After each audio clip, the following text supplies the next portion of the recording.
Hello guys, आज हम पढ़ेंगे वुर्जिंग हाइट्स की समरी। वुर्जिंग हाइट्स जो लिखी है एमिली ब्रोटनी ने। इससे पहले मैंने इसके करैक्टर्स वगैरह की जो वीडियो है वो डाली हुई है, आप चाहे तो वो देख सकते हैं। वुर्जिंग हाइट्स ये एक ऐसा नॉवल था जिसने अपने टाइम में धूम मचा दी थी। बहुत इसने फाइनेंशियली इन्वेस्टमेंट की थी। जो लिखा था एमिली ब्रोटनी ने। So far as Wuthering Heights is concerned, it is the most successful novel written in 1847 by Emily Bronte। ये कह रहे हैं कि हम जैसे कि हम जानते हैं कि जो Wuthering Heights is concern is the most successful novel के मोस्ट सक्सेसफुल नोवेल रहा है, जो कि लिखा गया था 1847 में एमिली ब्रोटनी के थ्रू।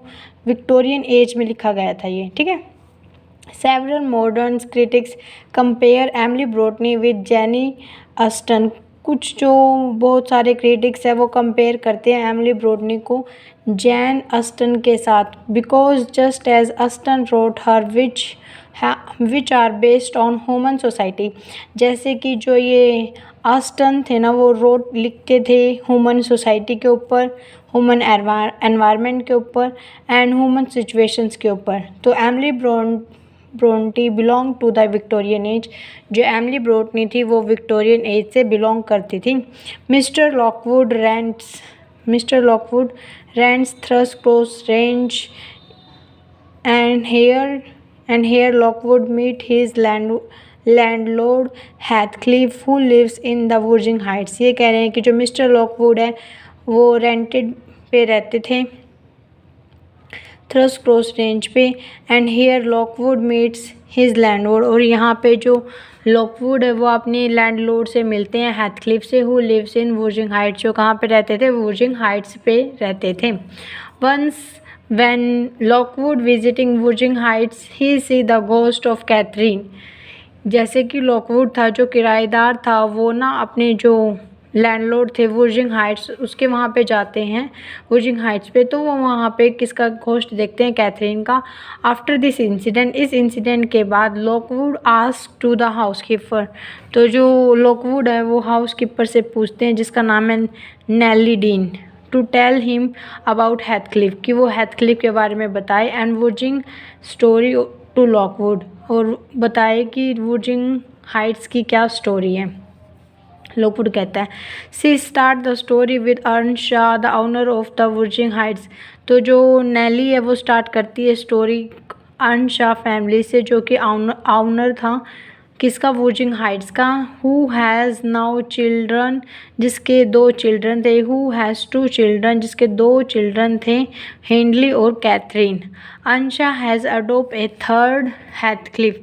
जो अंश है वो एक तीसरा बेटा है, उसको अडोप्ट करते हैं जिसका नाम है हैथक्लिफ। कौन कौन हो गए? कैथरीन हो गई और हिंडली हो गया, और तीसरा बेटा जिसको अडोप्ट करते हैं उसका नाम है हैथक्लिफ। हिंडली इज़ जेलिस ऑफ हैथक्लिफ। जो हिंडली है मतलब कि जो अंशा का रियल बेटा है वो किससे जेलिसी फील करता है? हैथक्लिफ से। Because both his sister and father are very fond of Heathcliff. क्यों उससे जेलस करता है? क्योंकि जो उसकी सिस्टर है यानी कि कैथरीन और उसके जो पापा है यानी कि अंशा, वो बहुत ही फॉन्ड है, लगाव है उनका हैथक्लिफ के साथ। टू अवॉइड क्वारल, इस लड़ाई को रोकने के लिए mister Earnshaw send Hindley away to the college. जो मिस्टर अंशा है वो भेज देते हैं हिंडली को कॉलेज में पढ़ने के लिए बहुत दूर। ड्यूरिंग विच टाइम, उस टाइम पे Heathcliff and Catherine become extremely close. उस टाइम पे जब जो हमारी हिंडली है वो बाहर चले जाते हैं तो कैथरीन और हिंडली एक दूसरे के एक्सट्रीमली क्लोज आ जाते हैं। वंस मिस्टर अंशा डाइज, एक बार क्या होता है जो मिस्टर अंशा है वो मर जाते हैं। हिंडली विद ए न्यू वाइफ, जो हिंडली है वो अपनी नई पत्नी के साथ वापस लौटता है टू क्लेम वुदरिंग हाइट्स, और क्लेम करता है वुदरिंग हाइट्स पे। मतलब कि वो कहता है ये तो मेरी संपत्ति है। Hindley force Heathcliff give up his education. जो हिंडली है वो मतलब कि उससे नफ़रत तो करता ही था, उससे जेलस तो था, मतलब बाहर भी चला गया, बट उसके अंदर जो जेलसी थी हेथक्लिफ के प्रति वो अभी भी थी। वो फोर्स करता है हेथक्लिफ को कि वो गिव अप कर दे अपनी एजुकेशन को, और उसको ट्रीट करता था जैसे कि वो कोई नौकर हो। Hindley wife dies soon after giving birth to a baby boy Hareton. जो हिंडली की जो वाइफ थी, जो लौटे थे मतलब कि शादी करके जिसके साथ हिंडली, उसकी जल्दी ही मृत्यु हो जाती है अपने एक बेटे को जन्म देने के बाद, जिसके बेटे का नाम है Hareton. On the other hand, और दूसरी तरफ Heathcliff and Catherine grow interested in Linton as a well to do family. दूसरी तरफ जो हेथक्लिफ और जो कैथरीन है वो दूसरी फैमिली है जो लिंटन, उसके अंदर इंटरेस्टेड होती है। वो भी वेल टू डू फैमिली होती है, मतलब कि अच्छी होती है उनकी।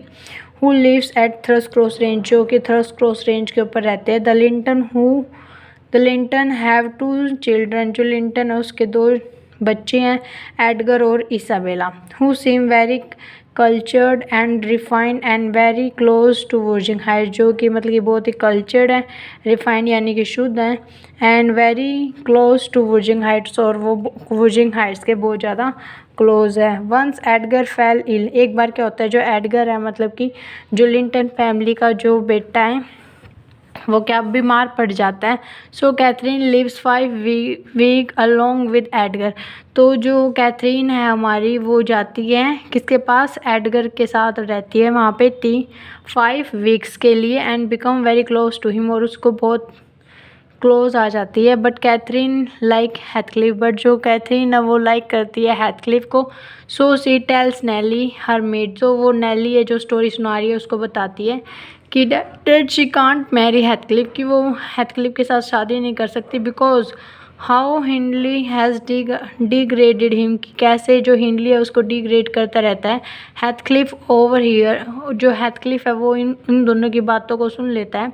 Catherine and flies Wuthering Heights, और आगे पढ़ते हैं कि हेथक्लिफ ओवर हेयर, जो हमारा हेथक्लिफ है वो इनकी बातों को सुन लेता है, और जो कैथरीन है इनकी बातों को सुनकर फ्लाइज वर्जिंग हाइट्स दैट नाइट, और उसी रात को वो वर्जिंग हाइट्स को छोड़ के बाहर निकल जाता है।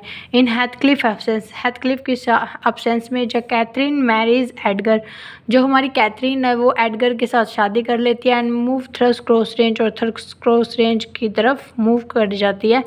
ऑल इज़ वेल, सब कुछ ठीक चल रहा होता है, तो अनटिल हेथक्लिफ रिटर्न, जब तक हेथक्लिफ नहीं लौटता।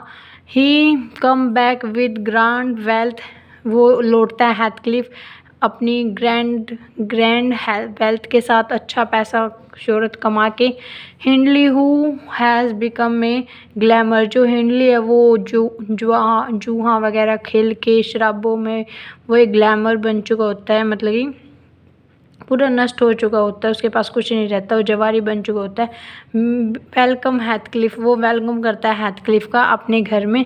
Catherine is thrill to see Heathcliff again, जो हमारी कैथरीन है वो पूरी एक्साइटेड होती है कि वो हेथक्लिफ को दोबारा देखेगी। But Edgar demands that Catherine choose between the 2 of them, जो एडगर है मतलब कि जो कैथरीन का जो पति है वो डिमांड करता है कि तुझे मेरे में से और हेथक्लिफ में से किसी एक को चुनना होगा। Catherine locking her self in to her room, जो कैथरीन है वो अपने आप को लॉक कर लेती है एक रूम के अंदर 3 दिन के लिए। ऑन द 3rd डे, जब वो मतलब कि इस टाइम वो प्रेग्नेंट होती है, जब वो अपने आप को 3 दिन तक लॉक कर लेती है।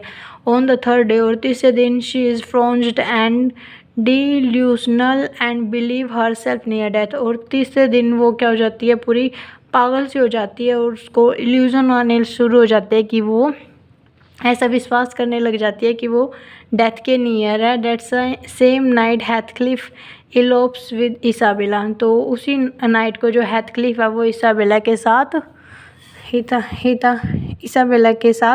फरार हो जाता है, उसे भगा के। Edgar nurses Catherine and she give birth to a girl, जो हमारी एडगर है वो उसका ध्यान रखते हैं कैथरीन का, और वो जो हमारी कैथरीन है वो एक गर्ल को जन्म देती है जिसका नाम है Cathy, and dies a few hours later, और कुछ घंटे बाद वो मर जाती है। At Wuthering Heights Heathcliff treat it Isabella terribly from the moment after their wedding, जो हेथक्लिफ है वो इसाबेला को बहुत ही टेरिबली ट्रीट करता है उसी मोमेंट से, जिस क्षण से उनकी शादी हुई से उसे नेक्स्ट पल ही वो उसको बहुत टेरिबली ट्रीट करता है। Isabella also escape from Wuthering Heights and goes to London and gives birth to Heathcliff sons Linton. जो इसाबेला है वो भी हेथक्लिफ के टॉर्चर से तंग आके वुर्जिंग हाइट्स चली जाती है, वुर्जिंग हाइट्स को छोड़ के लंदन चली जाती है और वहाँ पे जाके हेथक्लिफ के बेटे लिंटन को जन्म देती है। हिंडली die 6 month later.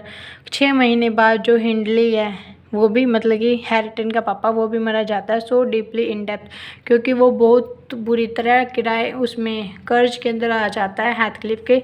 The Heathcliff become the owner of Wuthering Height. जो हमारा हेथक्लिफ है वो क्या बन जाता है, ऑनर बन जाता है किसका, वुर्जिंग हाइट्स का। Heathcliff then placed Hareton into the same kind of servitude into which Hindley once placed him। तो फिर जो हमारे हेथक्लिफ हैं बिकम वो ऑनर बन जाते हैं वुर्जिंग हाइट्स के, तो हेथक्लिफ हैरिटन को भी उसी जगह पे सर्व करते हैं, मतलब कि उसको ऐसे ही नौकरों तरह बर्ताव करते हैं जैसे हिंडली ने एक बार उसके साथ किया था, उसके पापा ने हेथक्लिफ के साथ किया था। 12 ईयर पास, ऐसे ही 12 साल बीत जाते हैं। Cathy grow into a beautiful young women. जो हमारी कैथी है वो क्या बन जाती है, एक यंग वुमेन बन जाती है। While Hareton grow into a rough young man. और दूसरी तरफ जो हैरिटन है वो एक रफ यंग मैन होता है, मतलब कि उसकी पढ़ाई लिखाई सब छुड़वा देता है हेथक्लिफ, तो वो भी क्या अनपढ़ गवार सा रह जाता है। Isabella dies and Edgar bring Linton back to Thrushcross Grange. जो इसाबेला है वो मर जाती है और जो एडगर ब्रिंग लिंटन, और जो एडगर है वो Linton back to Thrushcross Grange. जो एडगर है वो लिंटन को दोबारा थ्रस्क्रॉस रेंज पे ले आता है। लिंटन कौन था, हेथक्लिफ का बेटा, और इसाबेला कौन थी, हेथक्लिफ की वाइफ, वो मर जाती है। But Heathcliff insist that Linton come to live with him at Wuthering Heights. तो हेथक्लिफ है वो इंसिस्ट करता है लिंटन को कि वो आए और मेरे साथ वुर्जिंग हाइट्स पे रहे। Heathcliff force Cathy to marry his son Linton. जो हेथक्लिफ है वो फोर्स करता है कैथी को कि वो मेरे बेटे से शादी कर ले। Who is sickly and dies shortly after the marriage. कि वो बहुत बीमार रहता है और तो कुछ टाइम बाद, शादी के बाद वो मर भी जाता है Linton. This bring the story up at the present. और ये स्टोरी प्रेजेंट में आ जाती है। When Lockwood has return Thrushcross Grange. जो लॉकवुड है वो थ्रस्क्रॉस रेंज के ऊपर आ जाता है। Lockwood go back to London. जो लॉकवुड अपने लंदन चला जाता है। आफ्टर 6 मंथ लेटर, 6 मंथ बाद क्या देखता है वो, जो Cathy and Hareton here fell in love. जो कैथी और जो हैरिटन है वो प्यार के अंदर पड़ जाते हैं। कैथी हैज़ रियलाइज्ड हैरिटन। जो कैथी है वो रियलाइज़ करती है हैरिटन की नोबिलिटी को, उसकी काइंडनेस को, और हिज लैक ऑफ एजुकेशन, मतलब कि beneath his lack of education, मतलब कि उसकी एजुकेशन के बिना भी वो उसकी नोबिलिटी को, उसकी काइंडनेस को लाइक करती है। Heathcliff also die. जो हेथक्लिफ है वो भी मर जाता है। Cathy and Hareton at last free of interfering adults plan to marry and moves to Thrushcross Grange. जो हेथक्लिफ है वो भी मर जाता है और हैरिटन और कैथी शादी कर लेते हैं। अब उनको वो फ्री हो जाते हैं और वो प्लान करते हैं शादी का, और उसके बाद वो थ्रस्क्रॉस रेंज की तरफ मूव कर जाते हैं। This novel no doubt put a unique place in the field of novel. किस बात पर कोई शक नहीं है कि जो नॉवल है ये एक यूनिक प्लेस रखता है in the field of novel के फील्ड में। Emily Bronte find herself at the top of English literature. जो एमिली ब्रोटनी है वो अपने आप को टॉप ऑफ इंग्लिश लिटरेचर में पाती है विक्टोरियन एज में। She get lot of literary prize in her lifetime. वो बहुत सारे लिटरेरी प्राइज जीतती है Emily Bronte. Wuthering Height is the best work of Emily Bronte. और जो ये है ना, वुर्जिंग हाइट से एमिली ब्रोटनी का बेस्ट वर्क है। Thank you so much for watching my video. If you like it then press the like button. If you don't like it then press the dislike button. Thank you so much for giving me time.